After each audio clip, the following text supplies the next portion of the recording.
In my last video I looked at the Asus PG348Q and found it to be arguably the finest gaming monitor you can buy right now, thanks to its huge 34-inch widescreen IPS panel, its 100Hz refresh rate and the inclusion of G-Sync. This time it's the turn of the Acer Predator X34. It has a near identical spec sheet and costs the same eye-watering £1,000, but there's still plenty that sets the X34 apart from its big rival. For a start, it has a far simpler and in many ways nicer design, where the Asus has strange swirling patterns, copper highlights and a ridiculously gaudy light. The Acer keeps things minimal with a striking angular base, a simple glossy black back and just a couple of hints of red to liven things up. That said, there is slightly more cohesion to the PG348Q's design.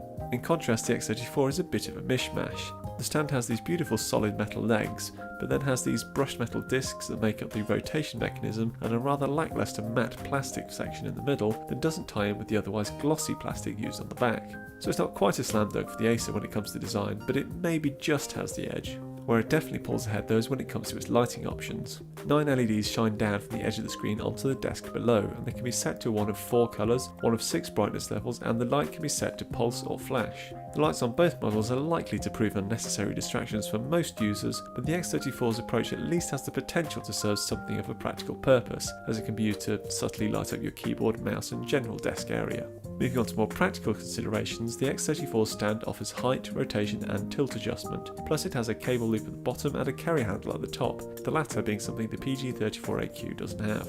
Just like the Asus though, the X34 is susceptible to tumbling off your desk if one of its metal feet moves even slightly off the edge. In comparison, the Samsung SE790C has a flatter stand, making for a more secure footing.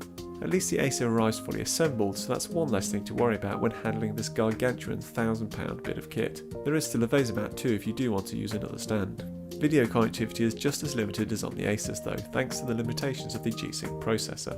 You get just one DisplayPort and one HDMI.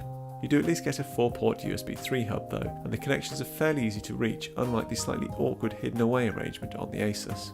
Once physically set up though, it's the Asus that impresses slightly more.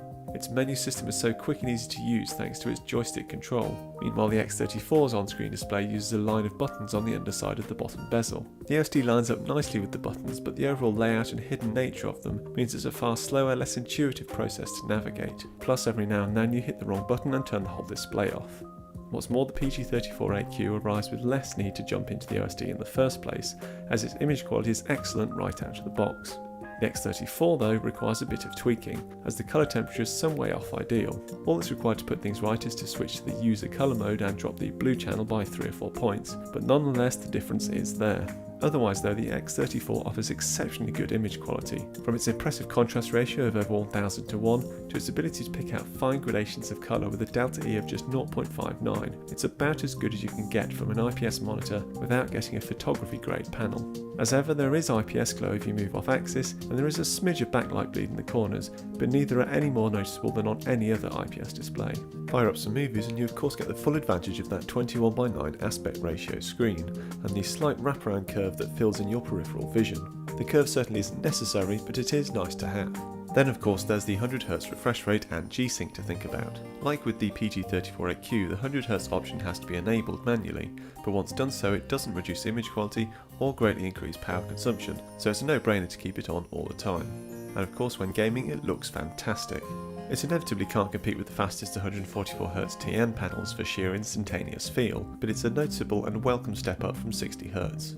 Add in G-Sync for tear-free images and a smoother frame rate, and you have a fantastic gaming experience. What's more, this monitor's speakers offer impressive power and depth, utterly eclipsing the Asus. So in the end, is the Acer X34 or the Asus PG348Q the one to get? Well, if you really don't want the hassle of having to tweak anything, then the Asus does offer slightly better image quality right out of the box. Plus, if you like its more showy design and lighting, then there's no reason not to get it. Personally though, I prefer the styling of the Acer, plus I think I might actually use its light, unlike with the Asus, and you have the addition of the handle on the top and the slightly easier to reach USB ports. It's a close run thing, but that would be my inclination. Otherwise, it's worth remembering that both really are very expensive, and you can make big savings if you're willing to drop either the Curve, the 100Hz or G-Sync. For now though, there simply isn't anything that comes close to these two monitors if you're after a huge screen that offers great image quality and gaming performance. So despite their high asking price, you're unlikely to regret taking the plunge.